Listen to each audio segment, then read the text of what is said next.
The corridors of the Red Keep whispered secrets that day, though none louder than the ones in Ned Stark's heart. His hands shook slightly, though not from fear, but from the weight of the decision he had just made. Littlefinger's betrayal had carved the last crack in Ned's already worn patience. The letter Robert had written naming him protector of the realm was useless now.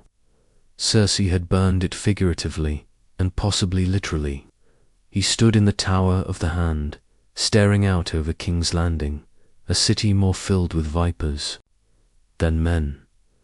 Jon Arryn had died trying to protect the truth. Now it fell to Ned to carry the burden. Joffrey was not Robert's son.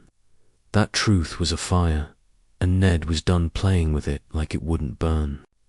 Varys had come to him late the night before, quiet as a shadow, whispering that chaos was coming and that if Ned didn't act, Joffrey would be crowned within days. But it was the old spymaster's final sentence that pushed Ned to the edge.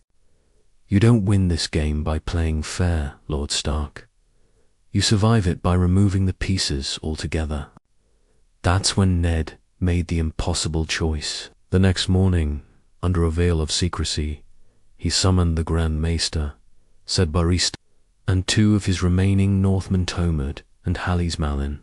From Varys came something more volatile. A path to the pyromancers, the secretive alchemists of the guild beneath the city. Ned remembered tales of the Mad King's wildfire, of his threats to burn them all, and now he was about to use that very weapon, not for madness, but for honor. The plan was simple and insane. Before Joffrey could be crowned, before the banners could be raised, before the lie could solidify into law, Ned Stark would destroy the Iron Throne. The night before the coronation, under cover of moonlight, a small group infiltrated the great hall of the Red Keep. The pyromancers had already poured wildfire beneath the throne itself. Only a spark was needed. Ned watched it happen from the balcony above, beside Ser Barristan, who stood silent, his white cloak trembling ever so slightly. The throne caught fire like it had been waiting for centuries to die. The molten metal hissed and popped, black smoke rising to choke the air. Flames licked up the twisted swords, once the spoils of Aegon's conquest, now reduced to slag and ash. The Iron Throne was no more. And with it, something else burned, the illusion of order in West. By morning, the Red Keep was in uproar. Cersei screamed at the council. Joffrey, his crown not yet touched to his head, demanded Ned's death, but Ned was gone. With the help of Varys and a handful of loyal guards, he vanished into the city, taking with him only Sansa, who wept bitterly but followed her father without question. Arya had already escaped the castle, thanks to Syrio Forel and the chaos that followed. Ned didn't even know if she was alive, but he couldn't stop. Not now. He had not just betrayed a king, he had declared war on the very concept of kingship. Robb would soon hear of it, so would Stannis, so would Renly, but it didn't matter now. Because as the city smouldered and the nobles screamed and the small folk whispered of a northern lord who burned the throne to stop a false King Ned, Stark walked away with blood on his hands and a purpose in his heart. He had destroyed the symbol that had killed too many good men. He had chosen fire, not to rule, but to end a lie. But fire never ends anything cleanly. Fire spreads. And Westeros was about to burn. The city turned into a trap of stone and screams. Ned Stark, cloaked in commoner rags, slipped through the alleys of King's Landing like a man already half dead. He kept Sansa close, her face pale and streaked with tears, but she moved without protest. Fear had swallowed her voice. Behind them, the plume of black smoke still climbed high from the Red Keep. a dark signal to every noble house. The game had changed. They reached the river by nightfall. Varys had arranged for a boater, small, unmarked skiff manned by 2 mute ferrymen. Gold had bought their silence, fear kept it. Ned helped Sansa in and took one last glance at the city. It no longer looked like a place worth saving. Cersei had already declared him a traitor. A raven had likely flown to every corner of Westeros by now. Its message simple: Eddard Stark burned the Iron Throne. He is wanted for treason and regicide. But Ned had made peace with that. He hadn't done it to win. He had done it to end something poisonous. Yet, as the skiff drifted down the Blackwater rush and away from the capital, doubt crept in. Would his children be hunted now? Would the North pay for what he had done? He gripped his sword tighter. He would protect them, even if it killed him. By the time word reached Winterfell, Robb Stark stood frozen in silence. Maester Luwin read the Raven's message again, though the words hadn't changed. Your father has committed treason against the crown. He is accused of destroying the Iron Throne and fleeing the city with Princess Sansa Stark. Catelyn gasped. Burned the throne, 7 hells. What was he thinking? Robb's face was a war between pride and horror. He was thinking like a wolf, not a sheep. He was tired of being used. But the consequences were immediate. Lord Walder Frey closed his gates. House Manderley, always loyal to the throne, sent no response. Even some bannermen whispered whether the Stark name was now cursed. Still, the ravens kept flying, and so did the rumors.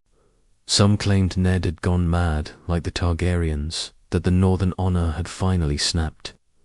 Others called it justice that the Iron Throne, made from 1,000 swords of the conquered, had finally met the fire it deserved. But power abhorred a vacuum, and in Dragonstone, Stannis Baratheon read the news with cold eyes and steady hands. The throne is gone, but the realm needs order, he said. Ned Stark has shown the rot, and now I will purge it. He called his banners. In Highgarden, Renly Baratheon laughed. Brother Stannis will try to rule ash and shadows. I'll give the people something better to follow a king who smiles. He began to gather support, backed quietly by House Tyrell. In the Westerlands, Tywin Lannister's fury boiled into strategy. With the throne gone and Joffrey seen as nothing more than Cersei's bastard, legitimacy was slipping. But Tywin was no fool. He didn't need a throne. He needed control. And war was the perfect excuse to take it. So, 3 kings prepared to rise: Stannis, Renly, Joffrey. But none of them held a throne. Just banners, blades, and ambition. Meanwhile, Ned and Sansa moved south, avoiding towns and roads. They traveled as father and daughter fleeing war. Sansa had learned to walk for miles without speaking. She missed her sister, her brothers, her childhood, but most of all she missed believing in heroes. Ned had become something else now, not a hero, not a hand, just a man hunted by kings and ghosts. One night, as they camped in a ruined farmhouse near the Stormlands, a cloaked figure stepped from the trees. Lord Stark, said a voice he hadn't heard in years. You've made quite the mess. It was Beric Dondarrion once a knight. Loyal to Robert, now half legend, half rabble. I burned the lie, Ned said calmly.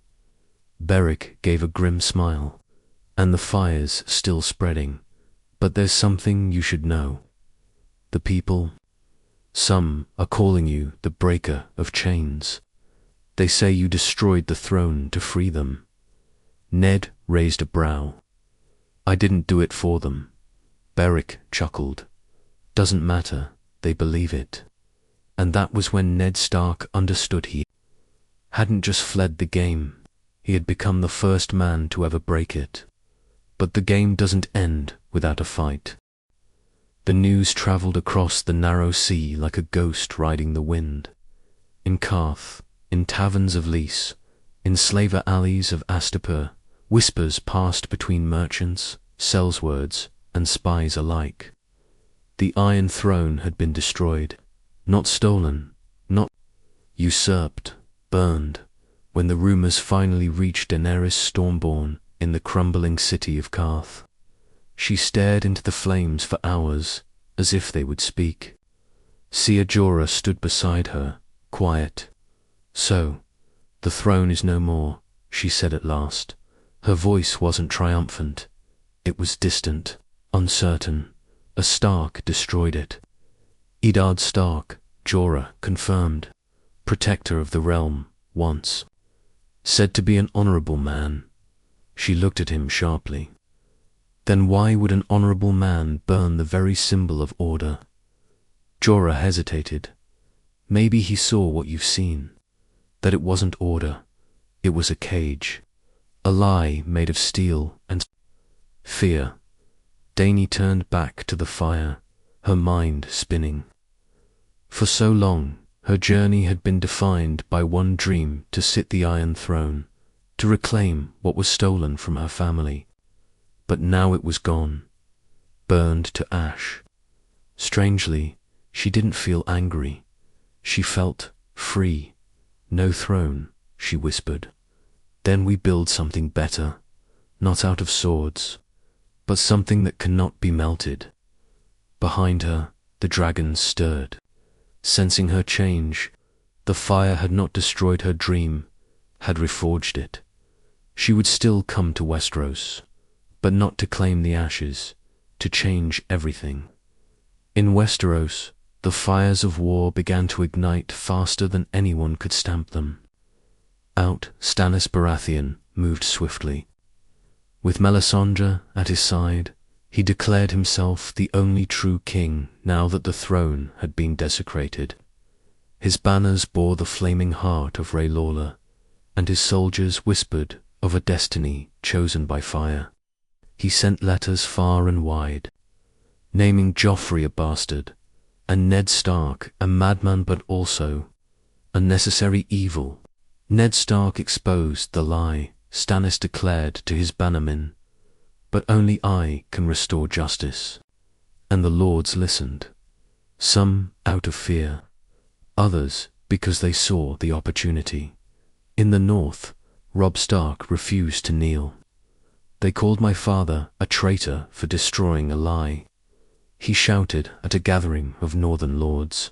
"Then let them call me a rebel for standing on truth." The North rose not for the Iron Throne, but for independence. The Starks would no longer bleed for southern crowns. Lady Catelyn watched her son with growing unease. He was changing, becoming colder, sharper. The boy who once smiled at snow was now the young wolf, and he was preparing to fight more than just the Lannisters. Farther west, Tywin Lannister plotted as the storm gathered. He didn't need thrones or titles. He needed leverage. His son Tyrion urged caution, suggesting alliances, patience, and waiting to see where the realm would fall. But Tywin was already moving his pieces. The throne might be ash, but gold still ruled men's hearts. And with every noble house scrambling for position, the Lannister name still inspired fear or, worse, ambition. His orders were simple: tighten their grip on the Riverlands, crush the Tullys, isolate the North. But even Tywin knew something had shifted in the world. Power had been made fragile. The throne, that eternal seat of might and fear, had been burned, and that had cracked the very bones of the realm. And in the Riverlands, word reached the Brotherhood without banners. Thoros of Myr drank more than usual that night. Beric sat quietly, his patched eye fixed on the campfire. "We used to fight to keep order. Now we fight to keep hope alive. A young boy near the fire asked, "Is it true that a wolf burned the throne?" Beric nodded. "Aye, and it might just be the first true act of justice this realm's ever seen." They all sat in silence for a long time, watching the flames dance. But no fire burned more fiercely than the one inside Joffrey Baratheon. The young king stood before the empty dais where the Iron Throne once ruled. Black soot still stained the marble floors. The melted swords of past conquests had fused into a jagged mound of iron, twisted and unrecognizable. Joffrey screamed, kicked, and cursed. "I was born to sit there." Cersei tried to calm him, but even she looked shaken. The throne's destruction had cracked more than just metal. It had shattered their claim. Without the throne, Joffrey looked smaller. Not a king, just a boy with a crown too big for his head. "We'll rebuild it," Cersei said. Stronger, higher, more glorious. But in her heart, even she knew would never be the same. And far to the north, beyond the wall, the White Walkers stirred, unseen, unheard. Because while men burned their symbols and fought over crowns, winter was still coming. And winter didn't care who sat, or what burned. The road through the Stormlands was broken, and dangerous bandits prowled. Roads washed out, and lords no longer offered protection to strangers. Every rider on the path might be a spy for the Lannisters, or worse, bounty hunters seeking Ned Stark's head. But still, Ned pressed on. He and Sansa travelled under false names, father and daughter from Gulltown, merchants looking for safe passage west. The cover story was thin, but fear made people suspicious of everyone, and that meant fewer questions. They passed through small villages, places untouched by the Lord's wars but still drowning in hunger and dread. Ned saw it in every way. The people had stopped believing in kings and started believing in survival. No banners flew here. No gold reached their hands. Only rumors, spreading like disease, and the name Ned Stark was on many lips. But not in hatred. In whispers, they called him the Breaker, the Northman who burned the throne. Some cursed him, blaming him for the chaos. Others saw something else, rebellion, hope, a man who had rejected power, who had lit a fire and walked a way that made him dangerous.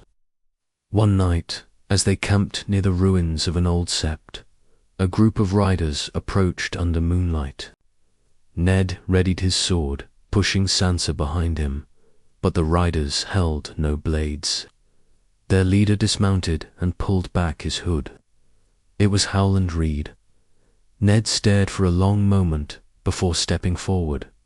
"Howland, gods, I thought you were." "Dead I was," Howland said, offering a tired smile. "Then you burned the throne, and suddenly I was needed again." He led them to a hidden grove deep in the marshes, where a dozen others waited. Some were old bannermen of the north, others were free riders, disillusioned former knights, even exiled nobles. And all of them had come not for gold or glory, but because they believed something was truly ending. "We don't want another king," one man said. "We want the game to end. We want peace. You burned the throne, Stark. Now let us help you bury the crown." For the first time in days, Ned felt something like strength return to his limbs. He looked at Sansa, and she nodded without hesitation. "We'll start here," he said. In Riverrun, word of Ned's survival had already reached Catelyn. She read the secret letter 3 times before letting her fingers touch the ink as though it were his hand. He was alive, and more than that, he was leading something. Not a rebellion in the traditional sense, but a movement, quiet, careful, and growing. Robb, hardened by the rising war and threats from every corner, was torn between pride and anger. He should have come north. We could have defended him. Now he wanders the realm with no army. He has something better than an army, Catelyn replied. He has the people. Robb clenched his jaw. People don't win wars. Swords do. But even he felt the shift in the winds. The south was boiling, the east was stirring, and the north was watching. In Dragonstone, Melisandre read the flames and saw shadows moving across Westeros. The wolf has ignited the spark, she told Stannis, but only the true king can become the flame. Stannis barely blinked. Then we take that spark and burn away the rest. He marched toward King's Landing, determined to seize a kingdom that now had no throne to offer. And far across the sea, Daenerys Targaryen stood at the edge of her ship, watching the horizon. She had left Qarth behind. Her dragons had grown. Her army was rising. And now, the prize she sought had become something else. They burned the throne, she said aloud. Yes, Jorah said behind her. Then let me build the future. Her ships set sail. Back in the Stormlands, Ned met with Howland and the others beneath a broken sept wall. They spread maps, whispered of allies, counted those who might join not to rule but to tear down. If we can reach the Riverlands, Howland said, we can connect with the Tully loyalists. Maybe even gain the Brotherhood. We'll be hunted, Ned replied, by Lannister's Baratheons, even my own son if he doesn't understand. Howland's eyes narrowed. Then we make them understand. And so, the Shadow Council was born not of nobility, but necessity. Men and women who had watched the game devour their families, their homes, their hope. And they had a name for their movement, Ashburn, because from the ash of the throne, something new would rise. The first blood came swift and silent. A Lannister patrol was found outside the village of Haystack, whole 7 gold-cloaked men, throats slit, weapons untouched. A single sigil was left behind, painted in charcoal on the side of a tree, a black wolf rising from a field of ash. The Ashburn had made their mark. Tywin Lannister slammed his fist against the table in Harrenhal, splintering the old oak. This isn't war, it's sedition, he growled. Stark has become a myth, and myths are harder to kill than men. Kevin watched him silently. Even he could feel the shift. The old rules no longer applied. The Ashburn weren't raising banners, they weren't holding castles or demanding crowns. They were just spreading, from the Stormlands to the Reach, through the Riverlands, and even the Vale. Whispers of Ned Stark's movement turned into quiet acts of defiance. Grain shipments lost, supply lines sabotaged, small folk refusing to bow to lords, entire garrisons turning up missing. This wasn't a war. It was a reckoning. In the Vale, Lady Lysa Arryn received a sealed letter with a strange wax marked, the same black wolf. She opened it and turned pale. Her son, the sickly Lord Robert, screamed about burning all the traitors, but she simply stared out her moon door. Eddard, she whispered, you never did learn to play their game, and now you're unmaking the board. She said nothing to the Lord's declarant, but that night she sent 2 ravens, one north to Riverrun, one east to Goltown. Meanwhile, Robb Stark faced his own crisis. He had received word from Catelyn of Ned's message and the Ashburn. The North was already poised for war, but Robb was torn between vengeance and understanding. He's challenging the entire system, Robb told the Great John. Not just the Lannisters or Baratheons, but everything. The Great John spat. And maybe it's time someone did. But not all his bannermen agreed. Some grumbled, others questioned whether Ned Stark had gone mad, or worse, been corrupted by the same wildfire he unleashed. Robb stood atop the battlements of Mote Cailin one cold morning, holding a letter from Howland Reed, asking him to meet his father in secret. He had a choice to make: ride south and possibly become part of the fire, or stay in the north and let history pass him by. In the burned ruins of an old Targaryen manor near Summerhall, Ned met with the first leaders of the Ashburn face to face. Knights without masters, lords without titles, small folk tired of bleeding. Sansa sat beside him, no longer the weeping girl from the Red Keep, but something steadier, quieter. Her silence had grown sharper. "We won't win this with swords," she told her father one night, "but stories can light revolutions." And she was right. Bards began singing ballads of the wolf who burned the throne. Some called it madness, others prophecy. But the image stuck: a Stark who broke the game because he refused to play it. In King's Landing, Cersei spiraled deeper into paranoia. With no Iron Throne to sit on, Joffrey now held court from a raised platform surrounded by golden lions and blood-red banners. But no matter how high they built the dais, no one took it seriously. "There's no throne," one drunk merchant was heard saying in Flea Bottom. "He's just a boy playing at kingship." The merchant's body was hung the next day, but the words had already sunk into the city's gutters. Varys watched all of this with calculated detachment. He had helped Ned escape. Now he watched his idea bloom into wildfire. "Sometimes chaos is not a pit," he whispered to himself. "Sometimes it's the cure." And across the narrow sea, Daenerys Targaryen landed in wet, not with a fleet of conquerors, but with a purpose redefined. She met her first Ashburn sympathizers in Duskendale.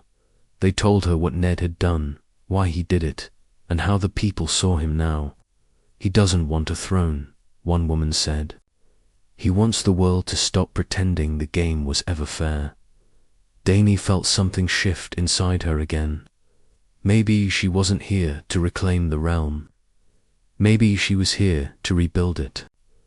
That same week, Ned Stark stood before a gathered crowd in the Riverlands, his hood down, face worn, voice clear.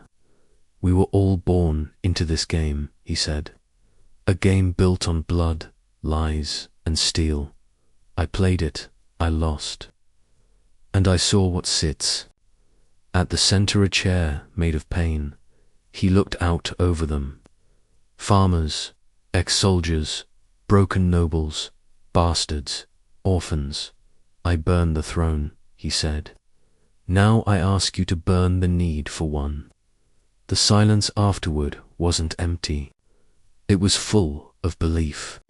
And far beyond them all, in the snow-blind lands past the wall, the dead kept moving. Quiet, relentless. They didn't need a throne either. But soon they would come for everything. The godswood of Riverrun was silent, but the trees knew war. Robb Stark stood beneath the weeping heart tree, its red leaves dripping like old blood. His breath was heavy, though the air was still. Across from him stood Ned Stark, older now, harder around the eyes.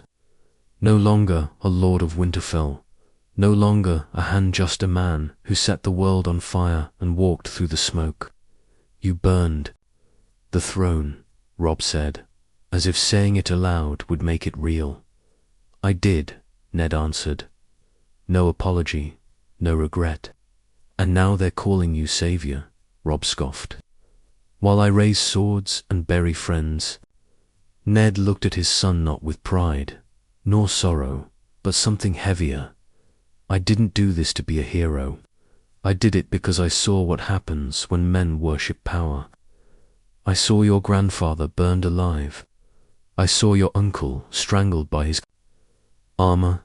I saw good men better than me die for a chair made of broken blades. Rob's jaw clenched. And what rises in its place? Chaos. No, Ned said. Choice. He stepped closer, voice low but firm. You're the king in the north. But you don't have to be the next piece in the game. You can be the one who ends it. Rob stared at him for a long time. There was no battlefield here, no banners, no cheering soldiers. Just a father asking his son to let go of the only thing he'd ever been told to fight for. And Rob nodded. I'll stand with you, he said quietly. But if you're wrong, we both die as fools. Then we die as free men, Ned replied. The Ashburn had grown. By the time Ned returned to the Riverlands, dozens of houses had pledged support not as vassals, but as equals. Disgraced knights, peasant lords, old septons, maesters who had been cast out for questioning doctrine. They came from everywhere, not for land or titles, but to be part of something bigger. And the message was clear. We don't need a throne, we need justice. Sansa had become their voice. Quietly, she had begun penning letters under a false name. Flame of the North. Her words spread faster than ravens, copied and passed by hand, town to town. They think we're starting a rebellion, she wrote, but we're ending a dynasty of silence. One passage echoed across the realm. No child should be born knowing their life belongs to a crown. No man should kneel to a banner that forgets their name. Even those who didn't speak it aloud felt it. In King's Landing, Joffrey had become a puppet in a gilded room. Cersei ruled in truth, but her grip slipped daily. Food riots broke out in Fleabottom. The gold cloaks were stretched thin. The faith had turned inward, uncertain whether to denounce Ned Stark or admire him. High Septon Marylin, once a Lannister loyalist, stepped into the sept of Baelor and declared, perhaps the Lord of Light did not burn the throne. Perhaps the Seven watched it happen and did not stop it. The silence after those words was a dagger. Even the gods, it seemed, were undecided. In Dragonstone, Melisandre burned a deer in sacrifice and whispered to Stannis, you are the sword in the darkness now. The fire is no longer yours alone. Stannis ignored her riddles and pressed forward.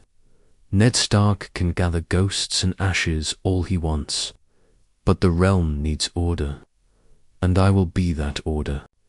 He set siege to King's Landing, but this time no throne waited behind the walls. In the east, Daenerys met with Ashburn envoys and asked them one question. If not the throne, then what? They answered simply, balance, decency, an end to inherited cruelty.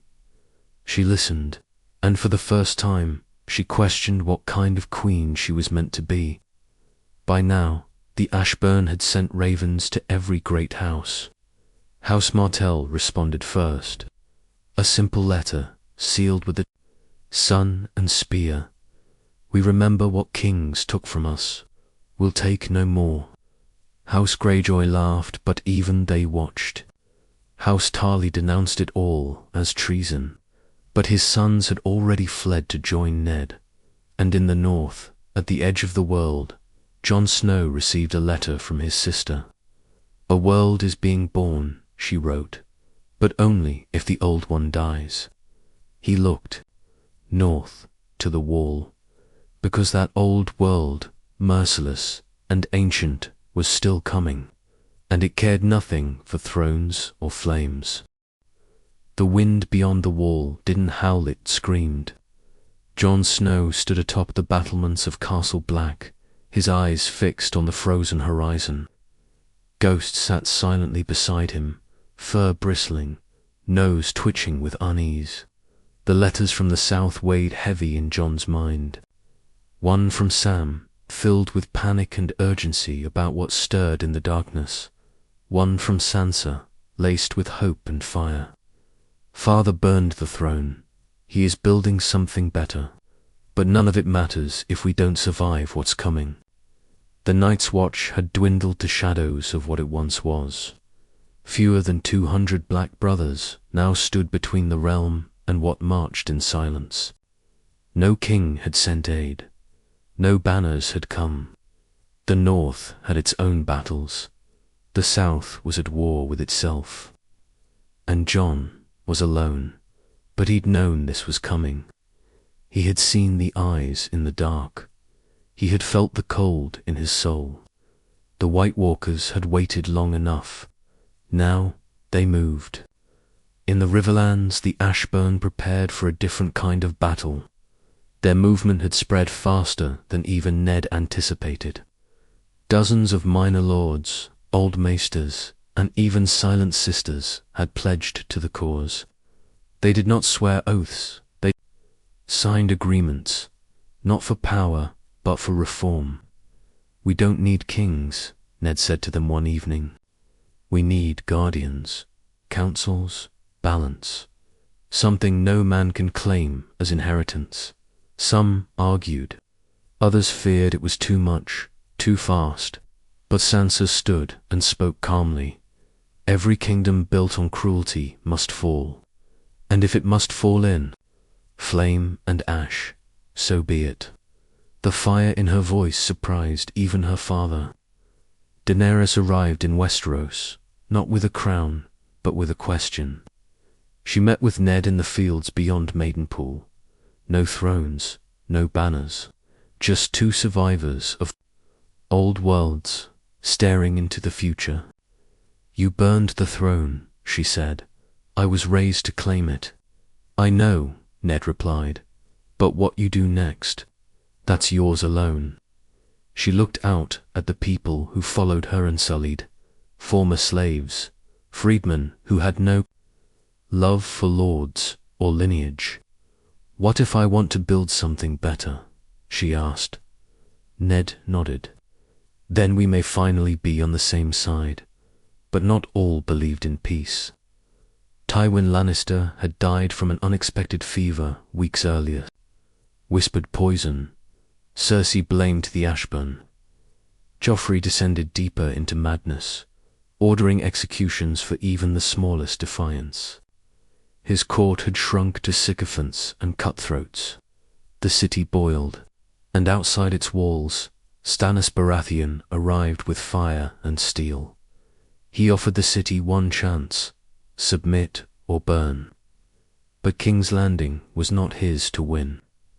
Because that night, as siege towers creaked forward and flaming arrows lit the sky, the city gates opened not to surrender but to rebellion. Goldcloaks turned their cloaks inside out. Commoners rose. Bells rang, but not for war. They rang for justice. And in the chaos, a strange thing happened. The people began shouting a name. Not Stannis, not Joffrey, Ned. Jon Snow received the final warning from a ranger named Talbot. His face was blue with cold, hands shaking, eyes wide. "They're coming," he said. "Not tomorrow, now." And Jon made a choice. He gathered what remained of the Night's Watch, sent ravens to every house, Ashburn or not, and began the march south. Not to conquer, to warn.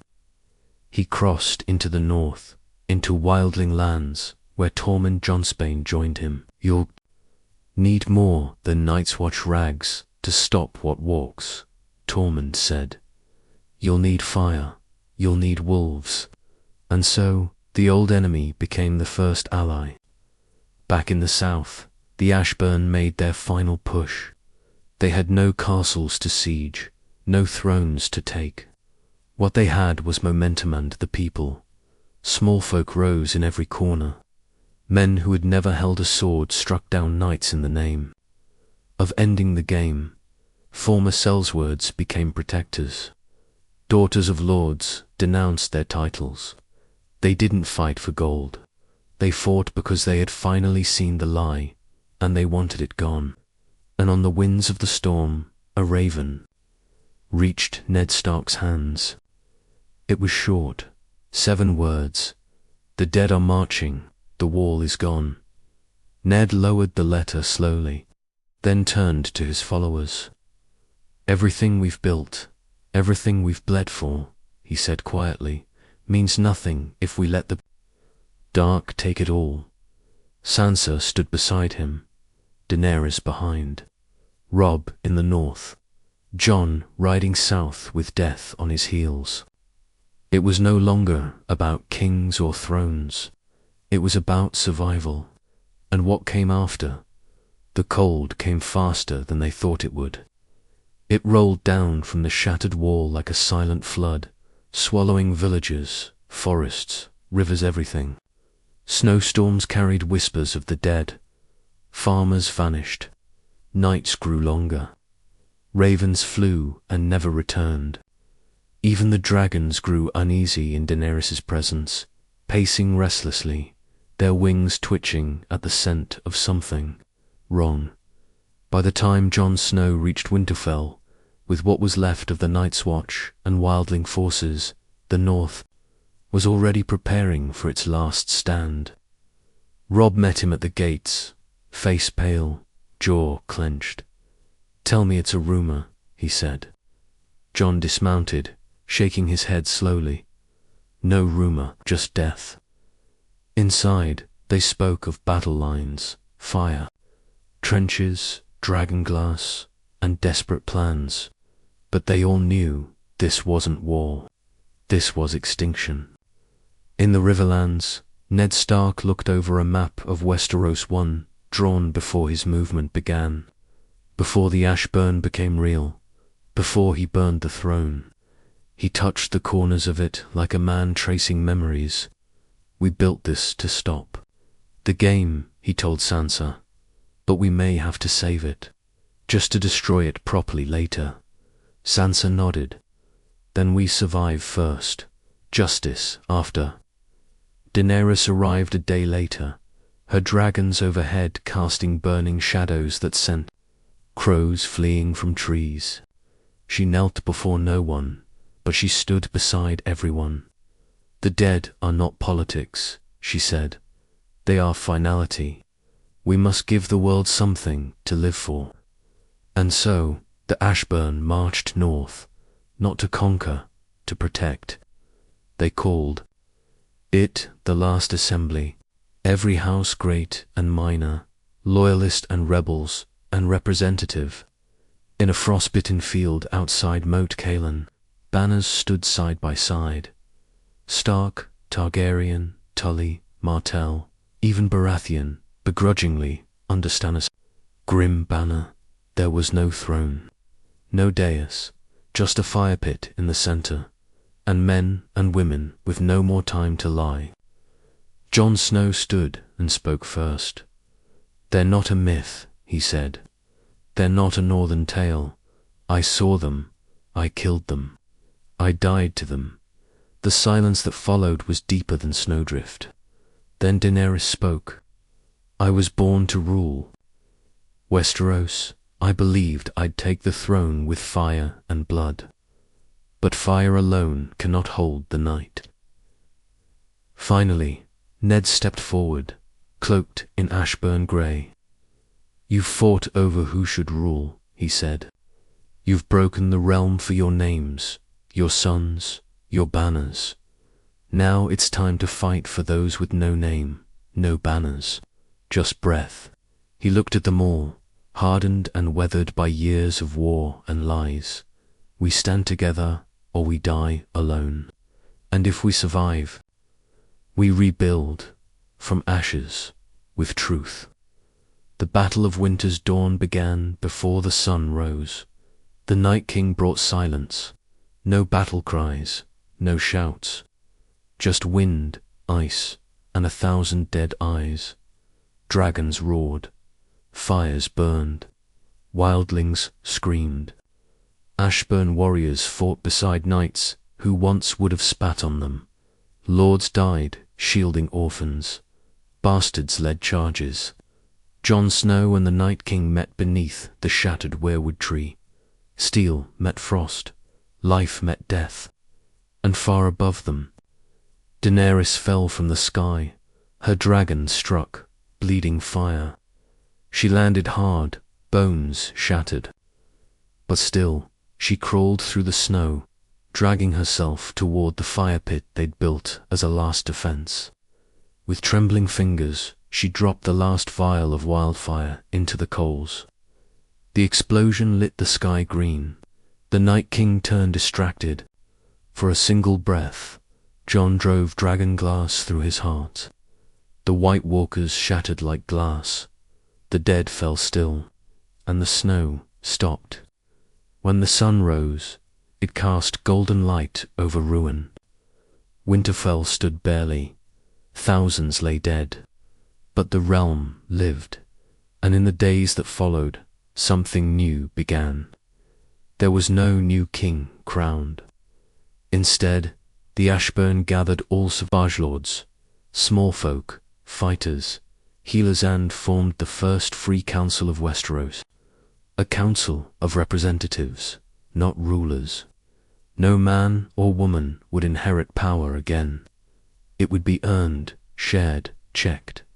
A new seal was carved or not, a lion or a dragon or a stag, a ring of fire and ice encircling a broken crown. Sansa became its first keeper, not queen, not lady, voice of the realm. Jon returned to the north, to no titles, no banners, just ghost and the snow. Daenerys never stood again, but her name lived in the charter. Ned Stark refused all honors. He disappeared one morning, walking alone into the woods where the first tree once grew. No grave was found, just a circle of ash and a black feather. And so Westeros was not ruled. It was rebuilt, not by kings or queens, but by survivors, by those who chose truth over power, and who remembered the man who burned the throne, so no one else ever would again.